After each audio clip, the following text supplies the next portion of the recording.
Para resumir un poquito o enfocar un poco qué es lo que por ahí más me interesa o creo que es más interesante para ustedes.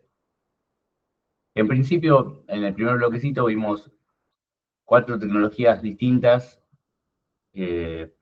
Analizamos así un poquito comparativamente, vimos o mencionamos casos de uso para los cuales se utiliza cada una. Y creo que del primer bloque, esa es una de las partes más interesantes. O sea, conocer un poco qué hay en el área de las redes de área amplia y bajo consumo, ¿sí?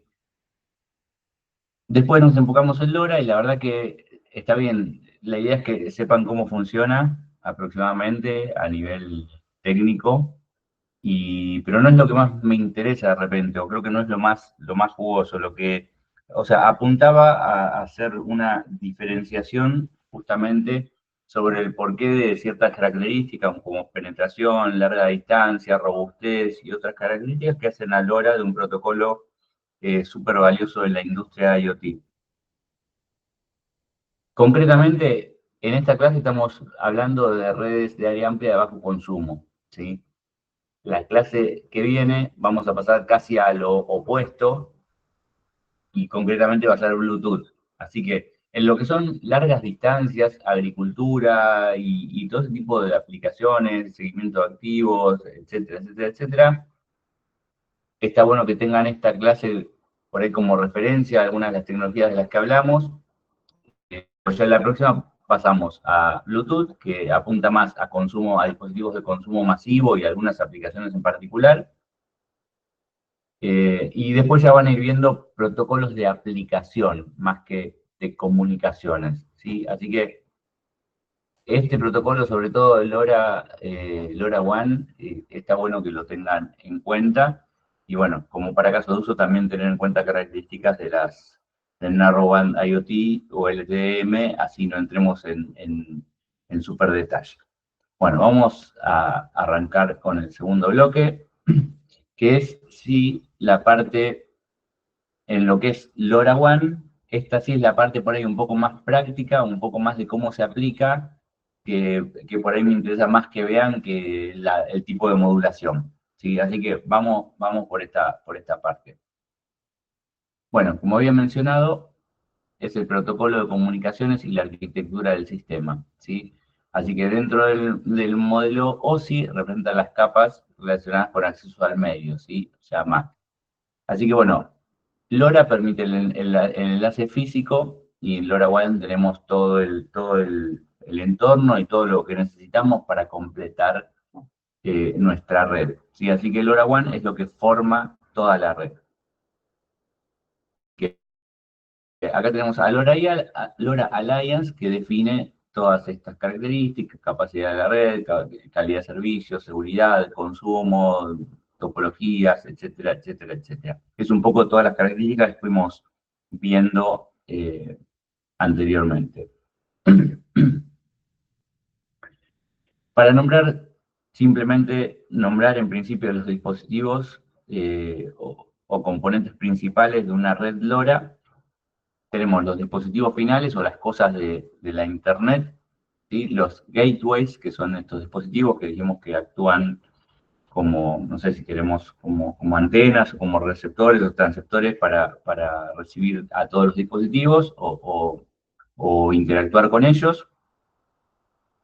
A su vez habíamos dicho en otro momento, en la clase pasada, que las redes no IP necesitaban algún tipo de puente para interactuar con una red IP. Así que bueno, en ese caso vamos a tener a los gateways. Y después tenemos lo que es un network server, que vamos a explicar qué es, y un clásico servidor de aplicaciones en donde va a estar el resto del sistema, ¿sí? Bueno, yendo uno a uno, tenemos dispositivos finales. Esto es como bastante obvio, son los sensores o las cosas de la Internet, ¿sí? Que van a recoger o a tomar la información del medio que necesitemos y van a ser recibidos por los gateways. No siempre son sensores, a veces son actuadores o a veces cumplen ambas funciones. En el caso de luminarias, que mencionaron antes, En algunos casos las luminarias los dispositivos LoRa dentro de las luminarias pueden actuar simplemente como actuadores siempre o como actuadores y sensores si es que, no sé, que el dispositivo envía algún estado del sensor, algún dato de conservación, no sé, o de iluminación externo o alguna cuestión. Así que en este caso depende cómo se implemente el dispositivo, pero puede haber diferentes enfoques y casos. ¿Sí? Así que en definitiva, esta cosa de Internet puede ser eh, que necesite bidireccionalidad, puede ser un sensor, un actuador o ambos. Gateways, bueno, como había mencionado, acá le llama estaciones, yo antes dije antenas, por ahí es una palabra más decorosa, así que son las estaciones LoRa, las estaciones base LoRa, ¿sí? Que actúan, como decía acá, de puente transparente que retransmite en forma bidireccional desde los nodos, la información desde los nodos hasta los servidores de red y, bueno, y viceversa, ¿sí? Después vamos a ver que estos dispositivos tienen algunas características particulares. En general, están trabajando o formando una red no IP y después se conectan al servidor de red a través de un protocolo TCP, a través del protocolo TCP/IP, ¿sí? Acá dice que generalmente utilizan Wi-Fi, Ethernet o celular. Wi-Fi creo que en el menor de los casos, ¿sí? Creo que Ethernet o celular son las modalidades más frecuentes. Bueno, Network servers, esto también es algo particular de la infraestructura LoRaWAN, ¿sí? Los network, digamos, los gateways se conectan siempre a un network server. Después hay matices porque hay gateways que pueden tener embebido el network server, pero hay casos particulares, por eso. Pero en general, independientemente de que lo veamos en un mismo dispositivo o demás, en la jerarquía de esa infraestructura vamos a ver un network server, después abajo X cantidad de gateways y por último los dispositivos. ¿Sí? Eso armaría como una estructura jerárquica, una estructura de árbol que a veces también puede ser estrella, pero ahora por ahí vemos algún grafiquito que, que expresa un poquito de mejor manera eso. ¿Sí? En definitiva, se encargan de gestionar a todos los dispositivos y configurar toda esa red. A ver, ¿cuál es la misión del Network Server? Yo antes había dicho, cuando comparamos en la primera tabla, que un dispositivo LoRa se conectaba de un dispositivo a muchas estaciones, ¿sí? Que lo diferenciaba un poco de la tecnología de operadoras móviles, en donde tenemos un dispositivo que se conecta a una antena exclusivamente, ¿sí? En el caso de Narrowband IoT dijimos que no habilita el roaming, por lo tanto no puede migrar de celdas rápidamente o de manera automática. En el caso de LTM sí, así que, pero siempre están conectados uno a uno, ¿sí? Un dispositivo a una celda. En el caso de LoRaWAN, nosotros vamos a tener un sensor o un dispositivo o una cosa al internet que transmite y esa señal va a poder ser recibida por múltiples gateways, ¿sí? Tantos como estén dentro del alcance físico de esa radio, de ese transceptor. Entonces, todo gateway que esté conectado a nuestra red y pueda recibir ese dispositivo, lo va a hacer. Después, un poco la función del network server es filtrar esto. Por un lado, para que no nos lleguen mensajes duplicados, ¿sí? Como varios gateways recibieron lo mismo, nosotros en nuestro sistema o servidor de aplicaciones, a nosotros nos tiene que llegar una sola vez ese mensaje, no tiene que ser un descontrol que nos llegue de manera repetida, imprecisa, etc.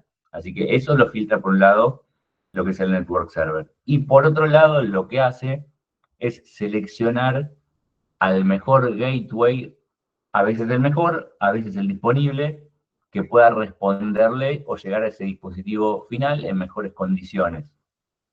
Y a su vez, controla y maneja todo lo que es el data rate adaptativo, ¿sí?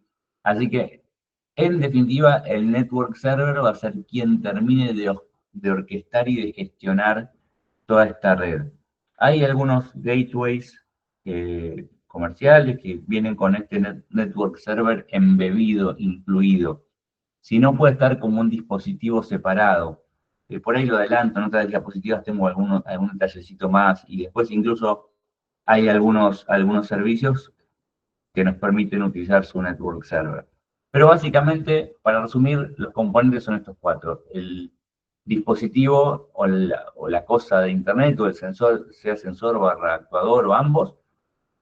El gateway, que es el transceptor de capa física, básicamente, que hace de puente entre una red IP y la red LoRaWAN, que es no IP. ¿Sí? El network server, que orquesta a toda la red. Y por último, nuestro servidor de aplicaciones, ¿sí? Que ya, está bien, no sé si corresponde exactamente a la infraestructura LoRaWAN, pero digamos que está dentro de todo esto para poder cerrar un sistema completo. Bueno, servidor de aplicaciones, nada, es el último eslabón, digamos, de más alto nivel, que es donde va a estar nuestra aplicación. No hay que ahondar mucho sobre esto. Básicamente ahí meterán sus aplicaciones multiplataforma, estrategia de negocio o lo que fuere.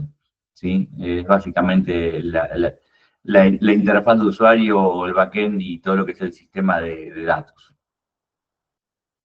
Bien, acá hay un grafiquito que muestra un poco de la arquitectura LoRa, o sea, grafica un poco la arquitectura LoRa. Por acá tenemos a la izquierda los dispositivos, ¿sí? Las cosas de la internet. En este caso, un servidor, un network server, y acá tenemos servidores de aplicaciones. Esta configuración es genérica, puede haber muchos casos diferentes, ¿sí? Podemos formar distintas combinaciones, estrellas de estrellas y demás. Pero básicamente concentrémonos en una arquitectura típica en donde tenemos varios gateways conectados a un network server. Después hay otras alternativas, pero acá tenemos distintos dispositivos y se ve que las líneas son las transmisiones de datos y ven que son recibidos de manera simultánea por distintos gateways, ¿sí? Bueno, todos esos gateways están conectados por algún canal de comunicaciones, ya utilizando TCP/IP y una conexión segura a el servidor de red, ¿sí? Y por último, del servidor de red terminamos conectados al servidor de aplicaciones. Así que esta es más o menos la infraestructura o la arquitectura, toda, absolutamente toda, cubierta con encriptación, ¿sí? Con capas de encriptación, así que tenemos seguridad de punta a punta. Cosa que con Sigfox, dentro de las tecnologías que vimos, es con la única que no ocurre. A ver, esto también habrá que tener en cuenta la criticidad de la aplicación, el lugar de implementación de la aplicación. En principio, si voy hoy e implemento algo en Marte que no hay nadie, o en Saturno, no sé, o sea, por ahí no necesito encriptación porque no va a haber nadie que me moleste. Pero bueno, en general no podemos pensar de ese modo. Ahora, si es un caso muy particular, no tenemos absolutamente nadie que esté en una distancia en la cual pueda interferir nuestra comunicación y muchas de esas características, por ahí podemos optar por una seguridad si la recomienda para ningún caso. Aparte, incluso en ese caso también tendría que confiar en datos y en todo el plantel que compone esa organización, ¿sí? Nada, así que, tema de seguridad, sepamos que Sigfox podría estar un poco flojo de papeles respecto a las otras tres tecnologías que hemos nombrado hoy. Bien. Bueno, acá un poquito menciona lo que adelanté, que puede formarse una red de redes tipo estrella, ¿sí? Y esto va a depender de la magnitud del sistema. También hay gateways que permiten la conexión entre sí mismos y luego conectarse a un network server de distintas maneras, por distintos medios de conexión. O sea, en lo que es gateways hay un montón no sé si decir de tecnologías distintas, pero de categorías y con distintas opciones y alternativas para sistemas de distinta escalabilidad y de distinta envergadura, ¿sí? Así que ahí hay algunas variantes que ahora no vamos a entrar en detalle. Bien, acá tenemos un poquito más de detalle en lo que es la interacción entre los componentes, que no va mucho más lejos de lo que ya mencioné, pero sí se destaca un poco lo que son las capas de seguridad y una característica de LoRa que habíamos mencionado antes. Al principio dije que LoRa podríamos, digamos, podemos desplegar dispositivos LoRa con una infraestructura absolutamente propia o utilizando algún prestador de servicio LoRa, ¿sí? Bueno, por esta razón, esta es una de las razones por la cual tiene dos niveles distintos de encriptación, ¿sí? En general son todos con claves de 128 bits, y veamos un poco el recorrido en principio, y después comento otra vez, vuelvo a esto de la encriptación. Acá a la izquierda tenemos este recuadrito de puntos, que es un sensor o un dispositivo de Internet de las Cosas. En el medio tenemos a nuestro gateway, ¿sí? Que hace de puente entre la, entre la capa de sensores, digamos, entre la capa de percepción y después entre nuestro servidor de red. ¿Sí? Hace de puente también, a su vez, entre lo que es la red o la parte de la red no IP y la parte de red ya con protocolo TCP/IP. Bueno, en definitiva, tenemos la aplicación del dispositivo, de Internet de las Cosas, una capa, acá tenemos la capa del LoRaWAN, la capa de abstracción, ¿sí? Al hardware, después tenemos una interfaz de comunicación y llegamos finalmente a la capa física LoRa, ¿no? Así que ahí la capa física LoRa va a transmitir y va a ser recibida a través o por nuestro gateway, ¿sí? Van a intercambiar datos entre capas físicas, por supuesto. Acá tenemos lo mismo a la inversa, alguna interfaz, la capa de abstracción al hardware y demás, y terminamos teniendo acá los paquetes. ¿Sí? Los paquetes que el gateway forwardea o redirecciona. ¿Sí? Así que en definitiva, acá tenemos los paquetes que se intercambian, los tenemos acá, y van a ir de un lado, de una punta hacia la otra. ¿Sí? Van a viajar a través del gateway, van a viajar desde el network server hasta el sensor o el dispositivo, y al revés también. Bueno, hacia el network server llegan a través de una red IP, y después tenemos otra vez la capa más baja del LoRaWAN, y después la aplicación del cliente, ¿sí? Entonces tenemos dos niveles de encriptación. Acá lo que sucede es lo siguiente: si nosotros tercerizamos el servicio, ¿sí? A ver, una capa de encriptación la va a manejar el proveedor del servicio, y nosotros no tenemos tampoco por qué confiar en ese proveedor de servicio, así que por arriba se agrega otra capa de encriptación, ¿sí?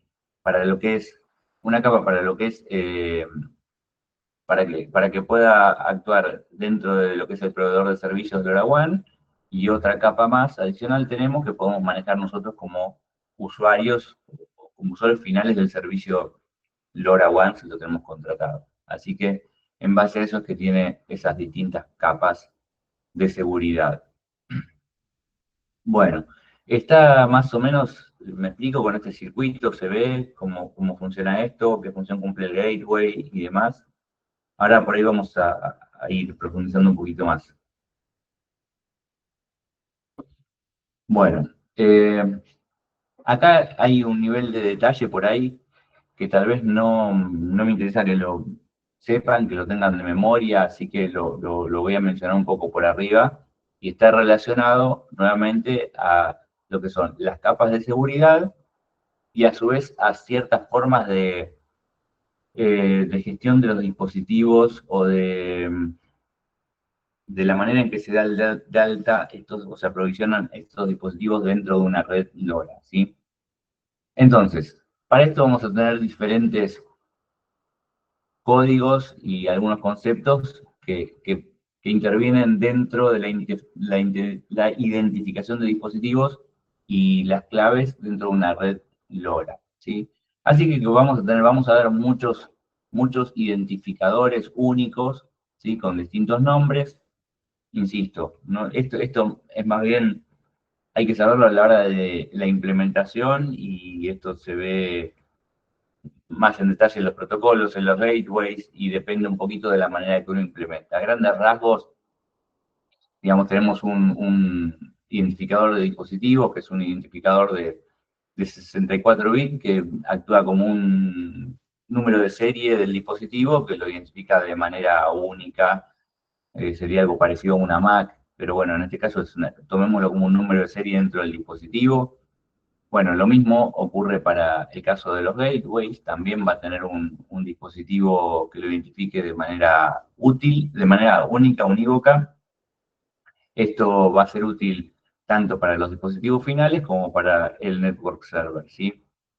Después vamos a tener una identificación de aplicación, así que también es otro identificador de 64 bits. Y este identificador se utiliza en lo que es uno de los procesos de habilitación de un dispositivo, ¿sí? O de activación, que es el proceso OTA, ¿sí? De Over the Air, que es una de las maneras que tiene de activarse un dispositivo LoRa. Así que ahora las voy a mencionar de todas maneras unos minutitos más adelante. Luego tenemos una dirección, sí, que es una dirección en general de 32 bits, que es asignada dinámicamente cuando un dispositivo se une a la red en general, ¿sí? Así que esta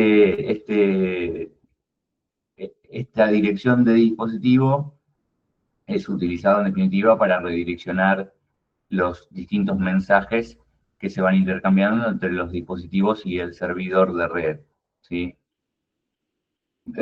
Hay diferencia con esto, porque después hay diferencia con el identificador de dispositivo, pues es único por dispositivo, ¿sí? Acá la dirección del dispositivo se va cambiando dinámicamente, ¿sí? Así que podría ser esto único a nivel global y esto se puede repetir. Pero bueno, después no tiene sentido ahora profundizar más en eso.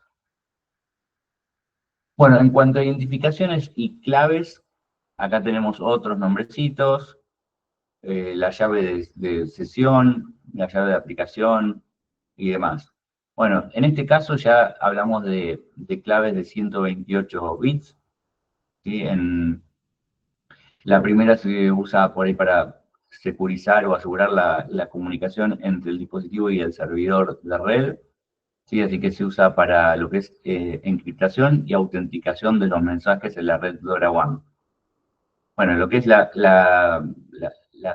llave de sesión de aplicación también es de 128 bits, y bueno, y es para proteger los datos de aplicación. Después tenemos una última llave en esta diapositiva, también de 128 bits, ¿sí? Esta se usa en el proceso de activación para autenticar el dispositivo cuando se une a la red, ¿sí? A partir de esta aplicación se derivan las otras dos llaves. Después por ahí voy a mencionar las dos formas de activación que hay, y un handshake así resumido en un par de pasos para ver las diferencias entre uno y otro y entender para qué se usa un modo de activación y para qué se usa otro. Sí, básicamente estamos hablando de la forma de activar un dispositivo LoRa en una red LoRaWAN. Así que eso, nos vamos a concentrar en eso. Más que nada, el resumen de esto, no quiero que se lleven todas las llaves estas y los nombres porque no tiene sentido y nadie se los va a acordar, yo tampoco me los acuerdo a veces, pero sí por ahí los dos procesos de registro y activación de dispositivos finales. Así que acá sí tenemos la mención a dos dos formas de activar los dispositivos en una red LoRaWAN, ¿sí? Y que son estas dos, Over-the-Air Activation y Activation by Personalization, ¿sí? Así que con estas siglas, OTA y ABP, tenemos estos dos métodos distintos. En ambos casos se usa cifrado de 128 bits. Lo que se modifica es esto, la manera en que se distribuyen las claves. Y esto trae algunas ventajas en cuanto a rapidez de implementación, a tiempo de activación de un dispositivo, ventajas en cuanto a si pueden estar en movimiento o no, y ahora por ahí menciono algún detallecito, ¿sí? Pero básicamente lo que cambia es la velocidad en que un dispositivo logra conectarse a la red. O sea, resumiendo muy mucho, en lo que es la aplicación por aire es la más segura, pero tiene más pasos. O sea, el intercambio, el handshake es de mayor número de pasos y demora más. Este modo de activación podría verse algo más vulnerable, pero es mucho más veloz. Y así que eso trae algunas ventajas. Bueno, lo que es OTA, acá el dispositivo debe seguir determinado procedimiento, ¿no? Pero básicamente, en principio solicita unirse a una red, ¿sí? Cuando un dispositivo quiere unirse, solicita unirse a la red, envía un mensaje de join request al gateway. Ahí tiene que incluir el identificador único de aplicación, el identificador único de dispositivo y demás. Entonces, esto llega hasta el network server, y el network server, si ve que la solicitud es válida, envía un join accept, o sea, en definitiva, un mensaje de que acepta la solicitud, y en ese mensaje incluye las llaves que son generadas dinámicamente, que básicamente son algunas de las que mencionamos antes, son la Network Session Key y la Application Session Key. ¿Sí? Esas llaves se generan dinámicamente, y una vez que el dispositivo recibe esas claves, termina de producirse el establecimiento de claves y de la conexión, ¿sí? Termina el dispositivo incluido o aprovisionado en esta red LoRaWAN. A ver, como ventaja y por qué se dice que es más seguro, es básicamente porque genera las claves de manera dinámica, ¿sí? Ahora, tiene un montón de pasos, ¿sí? Así que la seguridad es mejorada, los dispositivos, y los dispositivos de alguna manera también pueden adoptar en el hardware algún dinamismo mayor y alguna flexibilidad mayor, porque no tienen que tener algunas claves ya predefinidas, o no quiero decir hardcodeadas, porque no sería, pero para exagerarlo un poco, nosotros tendríamos que haber configurado en esos dispositivos una clave de entrada. Esa clave en el otro sistema nunca, una que la tenemos que configurar de entrada, es más trabajoso, lo hace menos flexible, y otra que nunca cambia. Por eso se dice que en este método tenemos una seguridad algo mayor, ¿sí? Porque esa clave va cambiando constantemente, es hilar muy fino, ¿sí? En los dos casos tenemos encriptación, seguridad y un montón de cuestiones, pero también hay que tener en cuenta a nivel de grandes escalas lo que pasa en líneas de producción y en otros niveles, no solamente en el despliegue. Así que todo es parte. Bien. Bueno, por otra parte, en segundo lugar, había mencionado este otro modo, que este es el modo, entre comillas, más simple, ¿sí?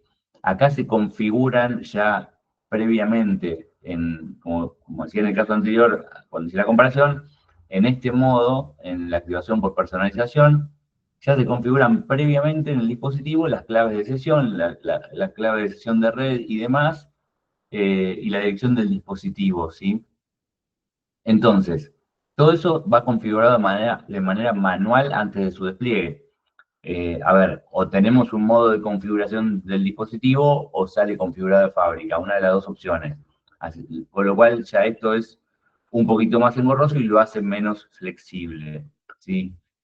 Pero como ventaja, digamos, para la unión a la red, el proceso solamente tiene distintos pasos. O sea, el dispositivo envía todos los datos al network server y simplemente el network server, si los valida, arranca a transmitir, lo une y arranca a intercambiar datos, ¿sí? Sin más vueltas. El otro tenía como un handshake de 3, 4, 5 pasos en los que demoraba. Entonces, en definitiva, principal ventaja de esta modalidad es la velocidad en la que logra establecer una conexión. Bueno, se suele usar en dispositivos móviles o que tienen dificultades de recepción. ¿Sí? ¿Por qué? Porque es mucho más fácil enviar todos los datos de una y que el network server haga lo suyo, incluso ya hasta puede procesar algún tipo de dato referido al dispositivo. ¿Sí? Y bueno, y la desventaja es que la clave de encriptación está en el dispositivo y no cambian. Sí, Diego.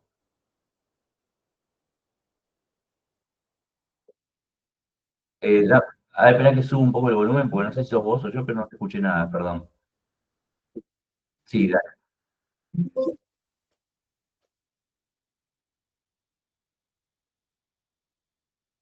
sí, en realidad sí. Lo correcto es que lo termina validando el network server, ¿sí? Así que tendría que hacer esa pequeña aclaración. Así que buena observación la tuya, ¿sí? Pero el proceso es mucho más simple que el, digamos, que el otro, que el mecanismo por aire, ¿sí? Que le llaman OTA. Pero sí, tenés razón, tengo que hacer ese pequeño ajustecito. En definitiva, lo recibe el gateway y validan todos estos datos. El gateway en sí mismo, en principio, no tiene la información y de hecho hay varios gateways funcionando y todos obtienen los datos a través del network server, ¿sí? Sucedió tal vez en el momento que hice las diapositivas, ahora que lo mencionás, estoy pensando, capaz que estaba imaginando un gateway con el network server embebido y que ese sería el único caso particular, pero como vos decís, quien termina de validar todo esto es el network server.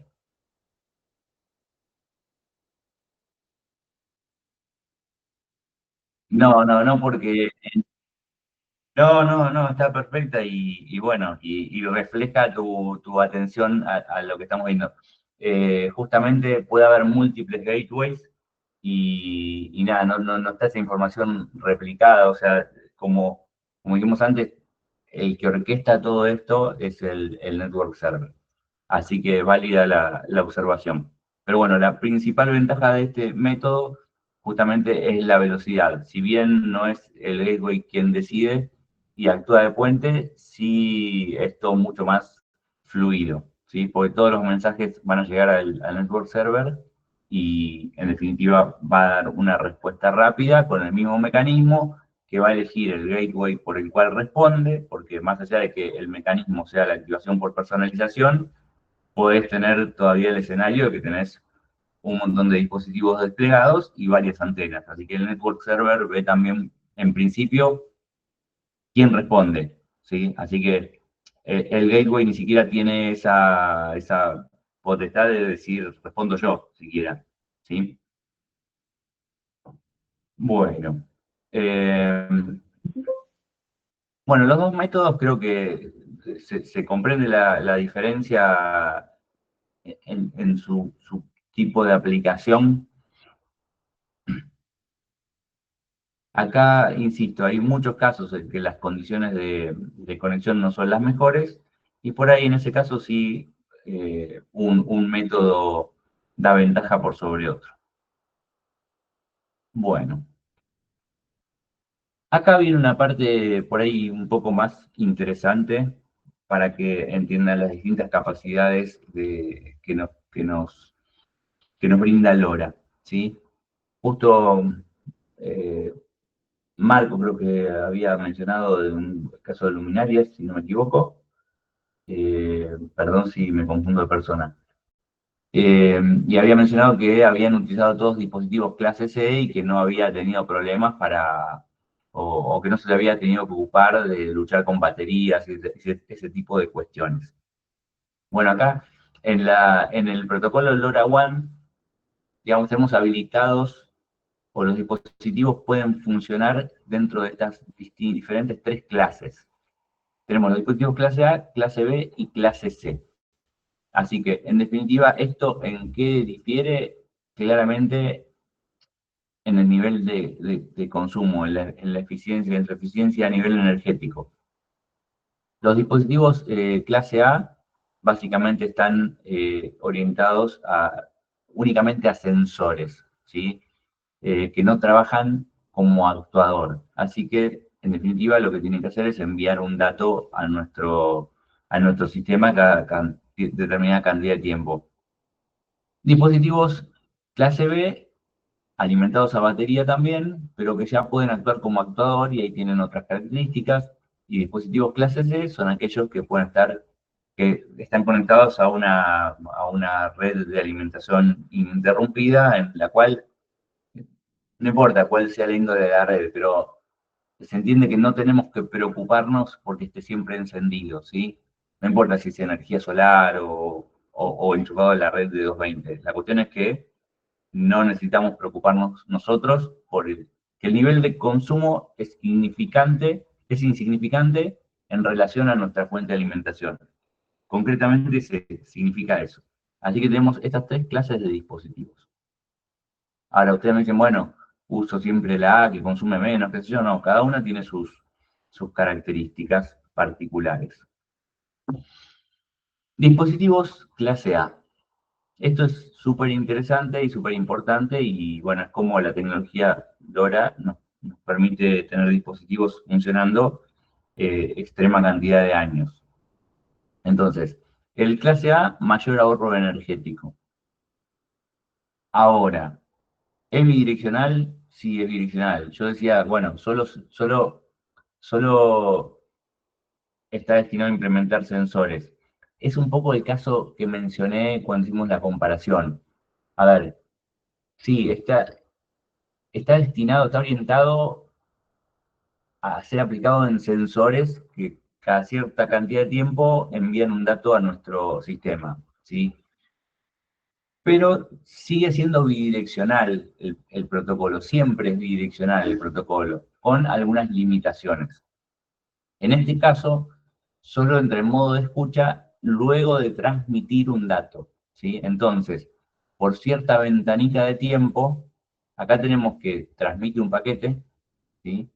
Y después abre dos ventanitas, dos slots o dos ventanitas de tiempo en los cuales es capaz de recibir información. Entonces, ¿esto cómo se maneja? Supongamos que yo quiero cambiar la configuración de mi sensor y decirle que en vez de un dato por hora, envíe un dato por día. Bueno, en mi sistema, voy a enviar desde mi aplicación, voy a enviar este mensaje a la red LoRaWAN para este sensor. Y el network server va a orquestar todo esto junto con el gateway y todo el conjunto de protocolos, ¿sí? Para que tener ese mensajito guardado por algún lado y cuando el sensor transmite un paquete, entonces después el gateway, o sea, desde el network server a través del gateway, recibe la información que nosotros le estamos enviando desde el sistema, ¿sí? ¿Por qué sucede esto? Porque para que nos dure la batería infinitamente o muchísimos días o años, el sensor básicamente se pone a dormir, ni bien envía un paquete de información, se pone en modo deep sleep o sueño profundo, ¿sí? Y no funciona más, no recibe más nada, entonces no tenemos manera de localizar ese sensor. Acá también interviene en parte lo que es la activación del dispositivo en la red, ¿sí? Si el dispositivo es hipercrítico en cuanto a consumo y quiero maximizarlo todo lo que pueda, bueno, tal vez use el aprovisionamiento por personalización, que es, entre comillas, algo menos seguro, pero más rápido, digamos, ese era nuestro resumen. Así que todo eso va a influir en la duración de batería que va a tener este dispositivo. Limitación del dispositivo clase A, o sea, ventaja, máximo ahorro de energía.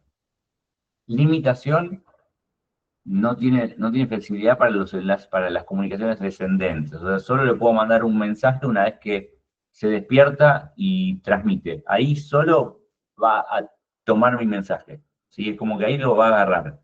Yo lo puedo mandar cuando quiero, pero el dispositivo lo va a agarrar una vez que se despierta.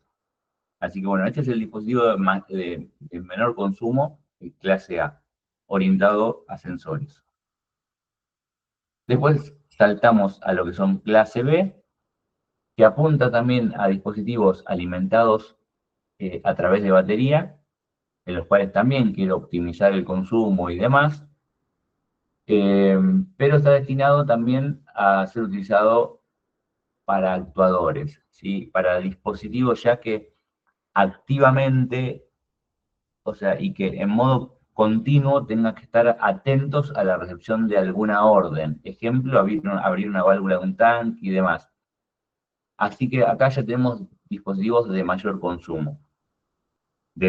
Dicho sea de paso, acompaña un poco con el concepto, porque en general si estamos hablando de un actuador, va a ser un dispositivo que tenga algún mecanismo físico, un dispositivo que haga algo. Y para eso en general ya las baterías de esos dispositivos, incluso si son a baterías, van a ser de una capa, suelen ser de una capacidad mayor. Casos particulares hay millones, pero en general, si vamos a hablar de algún dispositivo, una válvula, algo que funcione como actuador y esté alimentado de batería, se supone que por esas propias características ya la batería va a ser de mayor capacidad a la que podría, comparado a la que podría tener un simple sensor, que podrían ser dos pilas AA, ¿sí?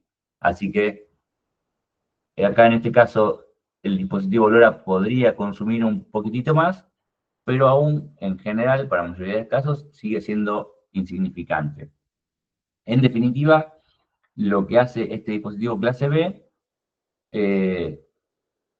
es abrir ventanitas de tiempo de manera periódica. Esto es configurable y, bueno, cada cierta cantidad de tiempo el dispositivo va a estar abierto a recibir datos, ¿sí? Así que va a emitir una especie de baliza y en un determinado periodo y dentro de esas ventanitas va a poder intercambiar los datos de manera bidireccional. Así que ya es un dispositivo totalmente bidireccional y que es capaz de recibir una orden desde nuestra aplicación en cualquier momento, ¿sí? A diferencia de clase A, que solo puede recibir una orden una vez que se despierta y transmite, única y exactamente en cada uno de esos momentos, no más.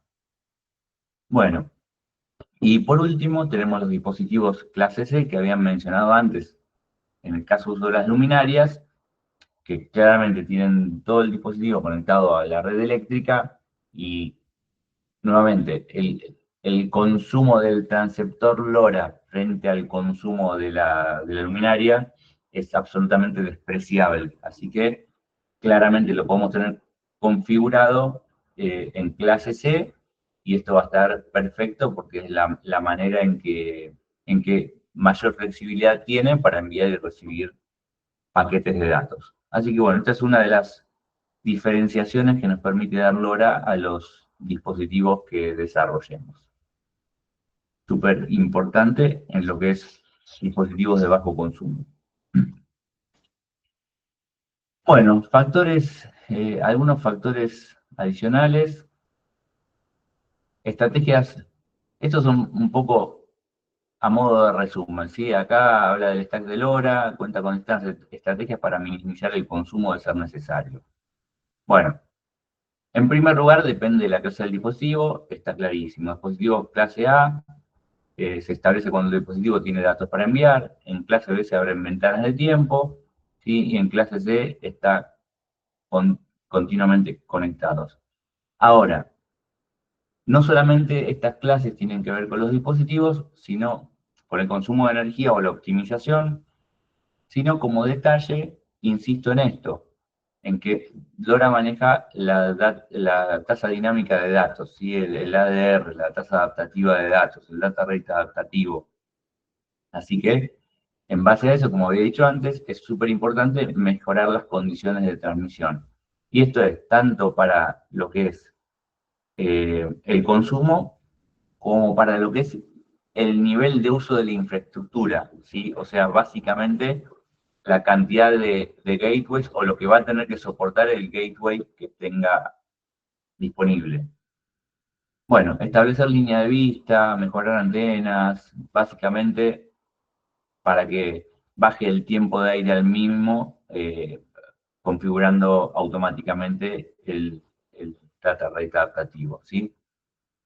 Así que, en condiciones óptimas, dispositivo clase A puede funcionar esos 10 o 20 años que dice con simples eh, pilas pequeñas. Capacidad de la red o escalabilidad. Nuevamente, acá es un poco resumen de lo que venimos hablando, es el conjunto de todos los factores que venimos mencionando. ¿Sí? Son todos detalles que contribuyen a la escalabilidad. Tenemos que ver la cantidad de nodos que deben soportar, eso por un lado. Después, optimizar las condiciones de transmisión, lo digo una y otra vez, pero es la base del LoRa, si queremos un buen funcionamiento y eficiencia del sistema. Gateways y su capacidad de comunicación, cómo se conectan esos gateways. La infraestructura puede ir aumentando a medida que sea necesario. Esto refiere a aumentar gateways o contratar los servicios que tengamos que contratar si es que usamos una infraestructura de terceros. ¿Sí? Así que en lo que es escalabilidad en un sistema LoRa, no es un límite, simplemente es dimensionar nuestro sistema del momento uno y saber si hablamos de 100 sensores o de 1000, 10.000 o 50.000 o más. ¿Sí? Y en base a eso va a ser el nivel de cuidado que tengamos que ver con cada uno de los detalles que fuimos mencionando. Bueno, y ya acá vamos cerrando lo que es LoRa. Acá, bueno, hay un esquema diferente al que vimos antes, simplemente otro gráfico. Vemos gateways que están interconectados o que están trabajando en modo mesh a través de Wi-Fi. Este tipo de gateway también existe. Hay un montón de gateways diferentes que trabajan de distintas maneras, sea por Wi-Fi, por celular o por Ethernet, como mencionaba antes. Así que todo esto termina siendo orquestado por un network server. Bueno, y como para cerrar ya el asunto, a ver, si bien yo mencioné que hay proveedores de servicios LoRa, o sea, prestadores de servicio, también hay una plataforma que me parece interesante, si alguien la quiere chusmear, en la que incluso pueden ver los dispositivos LoRa en un mapa, la cantidad de dispositivos conectados en tiempo real. Lo que hace esta plataforma es permite conectar gateways, ¿sí? Actúa a modo de network server con distintas características, porque también actúa como bridge o como puente entre distintos protocolos. Pero básicamente, lo que les decía yo antes, sería una forma de hacer una práctica sin hacer una inversión grande. Pues supongamos que no tenemos un gateway, podemos conectar dispositivos a The Think Networks si es que tienen cobertura en el lugar en donde estamos. Es una plataforma en la que uno puede utilizar, a la cual uno puede conectar gateways y le podemos permitir a la plataforma que preste nuestro gateway o que le deje utilizar nuestro gateway a otros usuarios. ¿Sí? De esa manera tenemos un network server gratuito de alguna manera o encontramos gateways gratuitos, ¿sí? Compartiéndolos. Eso es lo que hace la plataforma. O sea, es como una red pública global.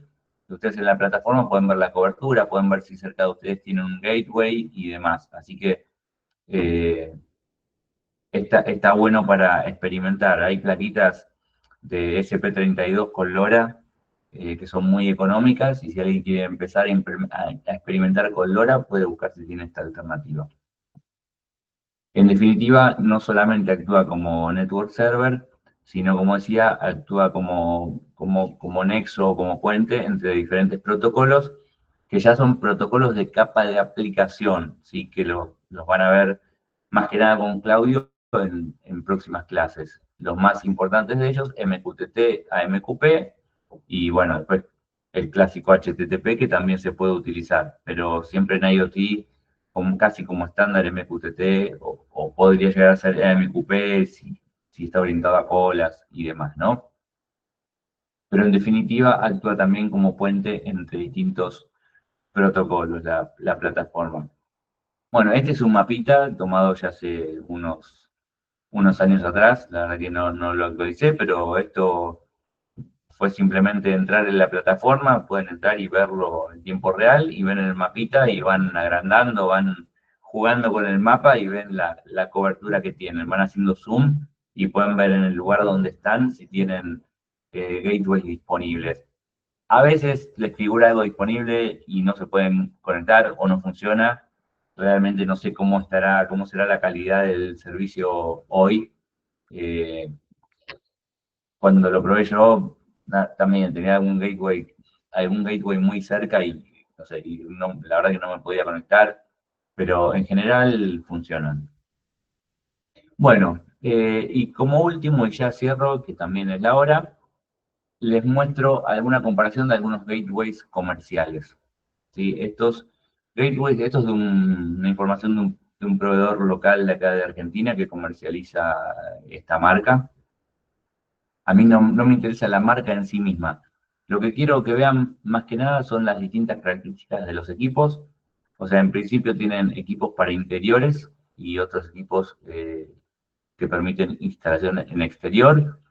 Tienen dispositivos con distintas potencias, que esto no es netamente no es la potencia de transmisión en sí misma, pero bueno, tienen equipos de distinta potencia con distintas interfaces de conexión. Bueno, ven que con Wi-Fi únicamente este único dispositivo, no es algo que se suele utilizar demasiado. Ethernet tenemos en todos los dispositivos y después conexión para celular también tenemos en la mayoría de los dispositivos, al menos de esta marca. Después están los de Semtech y las otras marcas que también son dispositivos excelentes. Diferencias de soporte y de unas cuantas cuestiones, pero no viene al caso, insisto, no apunto a los dispositivos en sí mismos o una marca, sino más que nada esto que viene ahora. Bueno, acá tienen los canales en los que puede trabajar cada dispositivo, ¿sí? Y acá fíjense, acá tienen una diferencia con este que hace alusión a esto de full duplex. Bueno, nuevamente, este dispositivo hay que ver si es útil para nuestra región, ¿sí? Así que hay que ver.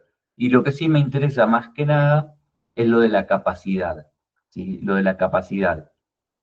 En general, cuando hablamos de escalabilidad, yo les dije en un momento, por ahí no tenemos que fijarnos tanto en los dispositivos, sino en cuántos mensajes van a necesitar transmitir esos dispositivos. A menos que sea el caso de que tenga que enviar de manera precisamente simultánea mensajes a todos mis nodos, y ahí sería un caso particular, pero incluso hablo sin conocimiento, ahí perdón voy a poner este ejemplo, perdón si le pifio, pero en el caso de las luminarias, yo si encienden con un delay de, no sé, de unos décimos, unos milisegundos cada una, creo que no representa un problema. Igual, insisto, desconozco el tema, así que, pero bueno, a priori creería que no representa un problema. Entonces ahí no tengo por qué enviar en modo simultáneo mensajes a cada uno de mis nodos. Nada, entonces, más que nada, lo que quiero decir con esto es que tenemos que basarnos en capacidad, en cantidad de mensajes que soporta nuestro sistema, ¿sí? Y acá fíjense que tienen especificado en cada uno de los distintos gateways la capacidad de mensajes diarias que permite. Bueno, acá tienen la versión más chiquita, más básica de esta marca, que permite 700.000 mensajes por día, ¿sí? Y después nos vamos al otro extremo, que, digamos, permite más de 5,6 millones de mensajes por día. Así que fíjense la capacidad que tiene un solo gateway de LoRa, ¿sí? Un solo gateway comercial de una marca real y con cierto prestigio en el mercado, ¿no? Después, hay de todo también dando vuelta. Pero nada, acá ven las capacidades del sistema. Entonces, por ahí hablábamos antes de un esquema de agricultura o de cultivo en una hectárea o un kilómetro cuadrado. Bueno, para uno de estos gateways, esa aplicación es la nada misma. O sea, lo recontra soporta, pero tranquilísimo, ¿sí? Incluso, bueno, este chiquitito no tiene capacidad para ser ubicado en exterior, ¿no? Porque ahí ya varían características físicas y protecciones de los gateways, como protecciones a descargas eléctricas, a rayos, o sea, de hecho uno cuando lo pone en una torre tiene que poner distintas protecciones, o incluso para rayos, ¿no? Pero digo, hay un montón de detalles que ahora no vienen al caso, eso tal vez lo vean en otra materia que trata sobre infraestructuras puntualmente. Pero bueno, para que se lleven una referencia de cuántos dispositivos soporta un gateway, es acá, esta cantidad de mensajes. Bien, y por último, como siempre, la encuesta anónima de clase, que si alguien quiere o desea completarla en el momento, se lo agradeceré mucho. Así que bueno, simplemente esto fue por hoy en cuanto a redes de bajo consumo y área extendida. Como siempre, me quedo unos minutitos más por si alguien tiene alguna consulta o algo, pero libero al resto, al que tenga que retirarse, quedan ya liberados. Así que buenas noches a todos y gracias por estar en la clase. Yo estoy acá unos minutitos más. De consultas, lo que sea. Buenas noches. Buenas noches, Dale, muchas gracias. gracias. Hasta luego. Hasta luego, buenas noches. Hasta luego.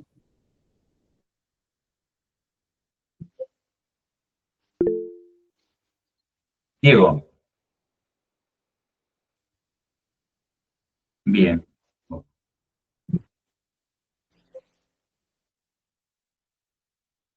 hay problema.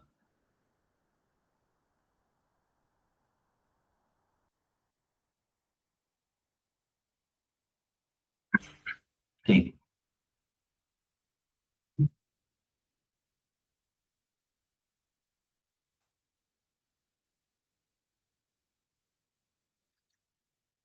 Diego, ¿me aguardas un segundo? Que así si hablamos más de tu trabajo y demás, yo ya pauso la grabación de la clase, si cierra el video y demás, y ahí continuamos.